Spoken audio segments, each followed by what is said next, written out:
Hello guys, and welcome to an exciting episode in our CorelDraw design series. In this video I'll be showing you how to design this social media flyer in CorelDraw, of course with simple steps which I'll be guiding you with. Without having to waste much of your time, let's get started. Right? Okay, so the first thing I like to do, like I've done in the previous video, is click on File and New. And the first thing I will do is, of course, the name of what I want to create. So with this, I'm just going to go on and give it, let's say, social media flyer, right? So I'll just give it social media flyer like this. And haven't done that, my primary mode RGB, the size is 4x5. And of course in inches, resolution stays at 300, and after that I'm going to click OK. Okay, so double click on the rectangle now to create a replica of the rectangle here, just like this, and make sure you always remember to remove the outline after you do that, right?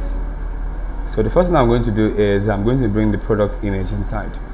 So I'm literally dragging and dropping inside of CorelDraw like this, right? So I'm just going to resize from the edge. Make sure you're resizing always from the edge. Resize from the edge like this. Hold down your shift, right? So get rid of the outline like this. Right click on here to get rid of the outline. So I'm just going to select the product and put it this way. So what I'm going to do is I'm going to be taking colors from the product. So I'm going to go to my eyedropper tool, select the deepest part of the blue I have on this product, right, like this. I think somewhere around here is good. Then apply it to the page like this, right? Good. So when you are done, go over to your interactive field. The shortcut for it is G. Click on the fountain field, the first one here, then click on this middle one, radial, and drag from this edge outside like this, all right, until you have this nice gradient effect, right? Great. Okay, so I haven't done that the right way. The next thing, I'm going to full screen, and I have to create some effects here. So go to the ellipse tool, and I'm going to change the color to white like this. I'm going to remove the outline. Make sure you always get rid of those outlines. So what I'm going to go to do with this is, still clicking on the ellipse, I'm just going to go over to transparency, click on the first one and click on elliptical fountain transparency. This is what I created with that. Alright, so I'm just going to make duplicate copies of this particular ellipse. So I have this here, so I have 3 altogether. So this one I'm just going to make it bigger, and I bring in my product image. I'm going to make it small because apparently it seems too big. Let me take this out of the way and make it bigger just a bit like this. I want to make this ellipse inside, that's the light, bigger, so I'm just going to shift inside and I'm going to put this here. I'm going to use my shape tool to get rid of this part here. Highlight these both parts and shift it inside like this, so I don't have any complications when I'm trying to resize later. So with this ellipse I'm going to bring down like this, so it becomes something flat like this, and I'm going to move directly. Let me just zoom close so you see well, like this, right? Great. So next thing I'm going to do is I'm going to click on order, and I'm going to bring this to front of page so that the image is on top of every other thing else, right? Great. Let me zoom out so you see what I'm trying to achieve. You can see that the composition is starting to take shape. So next thing I'm going to do is, with my ellipse selected, sorry about that, I'm going to do this outside so I don't confuse with the things I have inside. I'm just going to draw this kind of shape. I'm going to take it inside like this. I'm going to bring this up here like this, right, somewhere around here. Bring this down a bit perhaps. Okay, I think it's balanced like this. So I'll go to my eyedropper to select a lighter shade of that bluish color from this part, and I'm going to apply it to this ellipse, right? Remove the outline like this. So I'm just going to take this down, control page down again until it is beneath this white that you have here, right? Great. So I'm going to make a duplicate copy of the product image. I'll go to effect, go to adjust, and I'm going to click on tone curve, right? So just like the tone curve you have in Photoshop, CorelDraw has the same here. So what I'm going to do is I'm just going to bring it down so that I have a nice contrast effect. Is it contrast or construct? Contrast effect, right? So what I'm going to do is I'm going to bitmap it, click on OK like this, right? So I'm going to go to transparency. No, I'm going to go from white to black because I want only the base part revealed, because that's where I want the black effects to be. So I'm going to select this one and press C and E on my keyboard.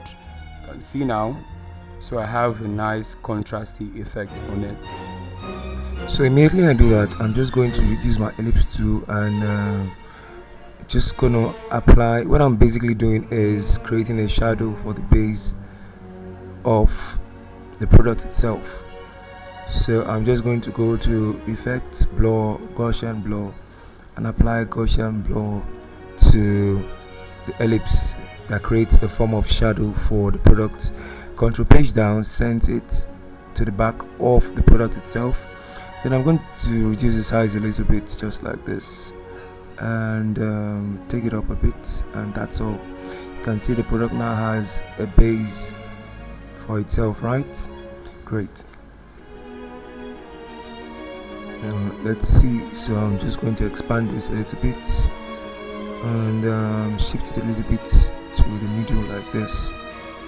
Great. You can see I have contrast on the product, and I also have the shadow at the baseline. So next thing I'm going to do is I want to create this podium stand for this design. So I'm just going to go to my rectangle and draw this out like this, right? So I'm going to convert the shape to curves. So I'm going to go to object and convert to curves, right? So with my shape tool selected, I'm just going to select these two parts. I'm going to take it up like this,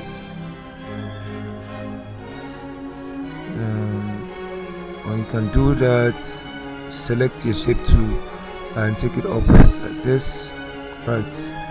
Great. Or you can do that manually, right? Next thing I'm going to do is I'm also going to convert this to curve, right? So I'm just going to click on this part and click on to curve like this, right? And I'm just going to move this downwards to curve. I'm going to move this downwards like this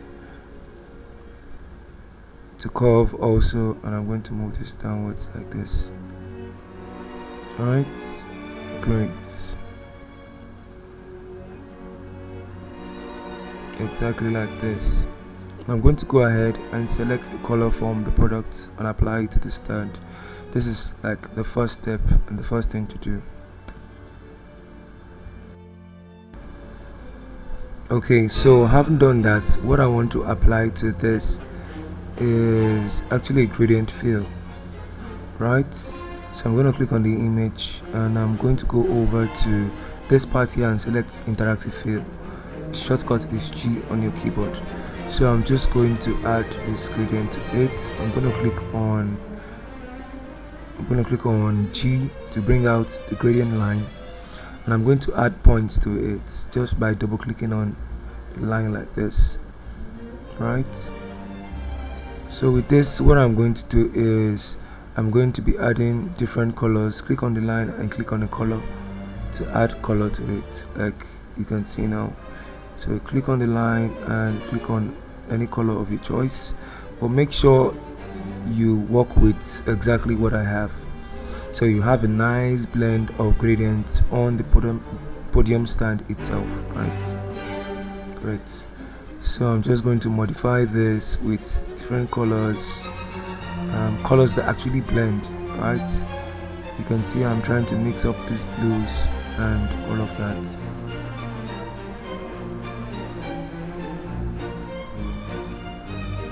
So I'm just going to expand this a bit and create some extra notes there.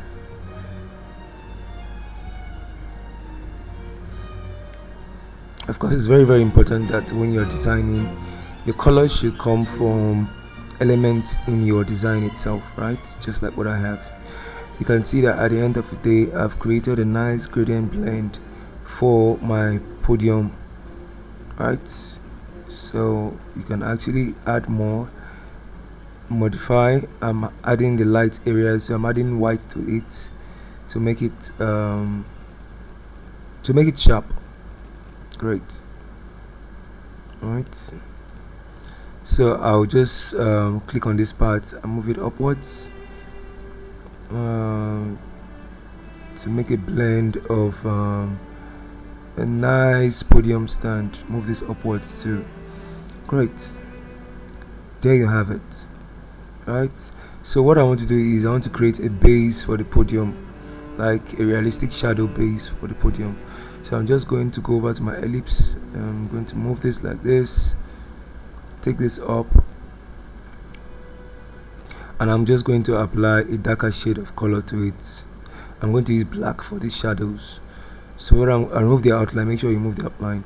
I'm going to go over to order and let me just use control page down. Good. So I use control page down to move it to the back of that image itself, right?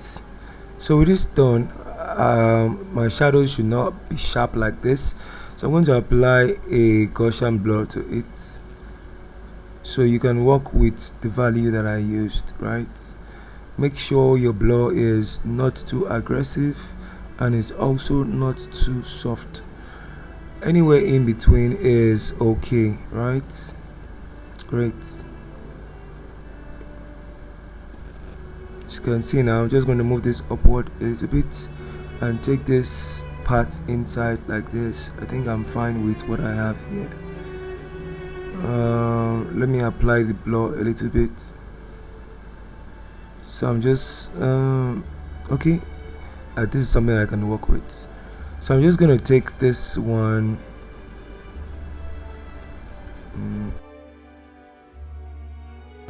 and I'm going to expand it like this, and I'll make a duplicate copy. Let me just put this aside, and I'm going to power clip it inside so that I have an extra light coming from the top part like this. Good, just like this.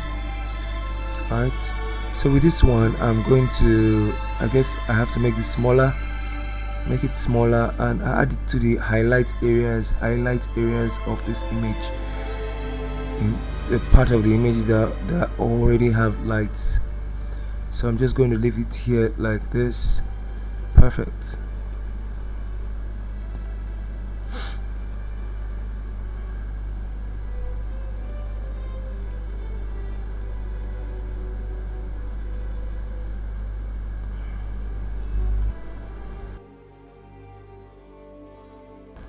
All right, great.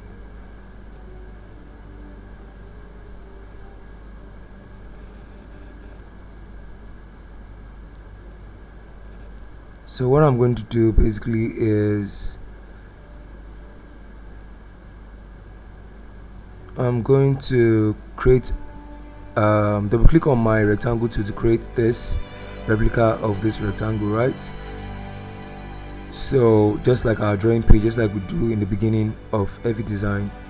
So if you cannot define that, just draw a rectangle and make sure it's the same size as the page itself. So I'll just give it 4 by 5, right? So if you cannot double click to create that, that is an alternative to do, right? So I'm just going to have this one here, and I'm going to bring in my next element, which is this nice looking series of petals, right? So I'm going to zoom out because I want to resize this. This is so big, so I'm just going to make it smaller like this, right? So let me zoom closer. I'm going to power clip it inside of that rectangle that you are seeing there, right? So I'm going to make it smaller a bit. Before that, I'm just going to apply more blur to it. So you can use the values that I used, like this exact value I'm going to use, right? You can see how nicely blurred out it is. So I'm going to power clip it inside of this rectangle itself, and of course I'm going to remove the outline, right? Remove the outline. So what you're just seeing is the petals itself, right? So P on the page and shift page up creates a perfect blend. But before that, I'm just going to make some adjustment to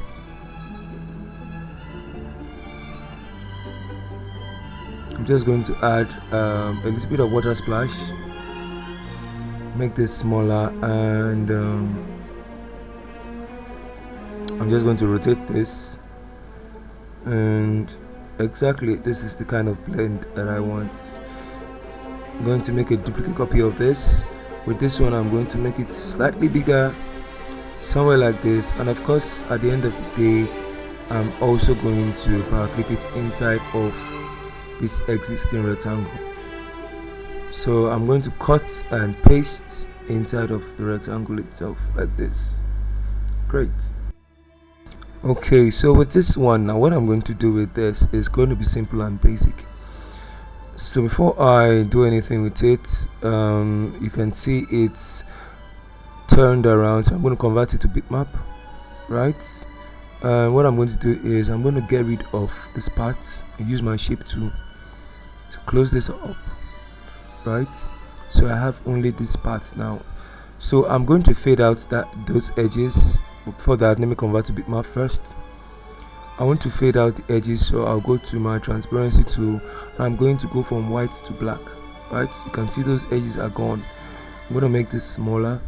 I'm just going to apply it to both sides of this image, right? Let me zoom close so you can see it well. So I'm just going to apply this part here, rotate this a bit, take it out a bit, and I'm going to just make a duplicate copy of this, make it bigger a bit, put it down. I'm just trying to position this well. So make a duplicate copy of this, and I'm going to mirror it so it's facing this other side, and voila, just like this. Alright, great. So when I'm done, I'm going to bring in my next element, which is this nice looking flower, right? So I'm just going to make this smaller. I'm actually going to make 2 copies of this flower, right? So but then let me work with this one first, make this bigger, and of course, like I said, I'm going to make a duplicate copy of it. But before I do that, I would apply let's see, let me duplicate this first, then I'll go ahead to apply Gaussian blur to this. Yes, like this. So you can use the same value that I used, just like this, and click OK. So with this one now, I'm going to cut it, double click on the rectangle to paste it inside like this. When I'm done, I'm just going to click finish. Great, you can see how nicely put this is. I'm just going to move it to the edge, probably make this a little bit bigger like this, and yeah, there you have it. So this next one, I'm going to apply the same blur effect, but not as intense as the first one. So I'm going to reduce this like this, and I'm going to press OK. Somewhere around here is fine, right? So this one I'm going to cut also, but I'm going to put this one at the base. I have a feeling I might have to reposition this. Yes, you can see it's behind the podium, and I don't want that. That's not the effect that I want to create. So I'm just going to double click it, the rectangle, and cut this out of there. We don't want it there. So with these petals now, I'm just going to press P to bring it to the page like this, and I'm going to double click on the petals and I'm just going to paste this here like this. You can see now that it is where we want it to be exactly. But this petals, there's a problem with it. The level of magenta I have on it is not blending well with the flower, so I'm just going to go to here and saturation. You can copy my settings, and what I'm going to do basically is I'm going to move this hue right now. Make sure it sets, your channel is set to master like mine. Yes, okay, this is where I want it to be. So you can use this value that I used, and when you're done, just click OK. You can see that the petals now have the same colors just like the flower in the background has, right? Good. So I'm just going to press P, and voila, there you have it, right? Nicely put. So what I'm going to do is I need to bring in the right up, but for that I'm going to arrange the base for the right up. So I'm going to use rectangle, the ellipse, sorry, I'm going to use the ellipse. Make two ellipses like this, select the two of them, and I'm going to weld them together like this to create something like this. I'm going to shift out, and of course I'm going to apply the color white to it, right? I'm going to remove the outline, and I'm going to blur this out. So you can use the same value, use my settings, and I'm going to click OK. Good. So I have this nice blend of white bluish shape, right? So the next thing I'm going to do is I'm going to type out the words with my text tool. So it's going to be one wash. I'm going to change the font, and I'm going to reduce this and also change the color. But before then, I'm going to reduce the space between one and wash, and I'm going to use this to type freshness, guys. Freshness. Great. And I'll just leave this at bold and probably make this smaller so this one can be big. Select the two of them and apply this color. Yes, great. Okay guys, there you have it. So if you followed my process or the steps that I took, you would actually arrive at this. So what I'm going to do with this is I'm going to make this bigger, and please also note that feel free to pause and play and rewind if you're not getting any parts, and you would definitely get it, right? Good. Alright, this is how you can create this kind of design in CorelDraw. You can see how easy and the steps put together this feels like, right? Great. So then again, if you've not subscribed to my channel at this point in time, you're obviously doing the wrong thing. So please, if you don't want to miss out on all of these things that I've showed you now, please kindly hit the subscribe button, turn on the post notification, share and like my content, guys, so that YouTube can show it to most persons on the platform. And then again, guys, some persons have asked me, okay, how do I show support to your channel? If my channel has helped you, you've gained immense knowledge from my channel by watching my videos and practicing. So the best thing you can do is, while you're watching any video like this particular video that you're watching, you can easily go and click on these three dots, right? And you see where it says thanks, right? So just click on the thanks. So what you can just do is, depending on where you are, which country you are currently, you can increase this slider to actually pick any amount of your choice. What you can just do is just click on buy and send. Alright guys, I would see you in the next video just up ahead. Bye.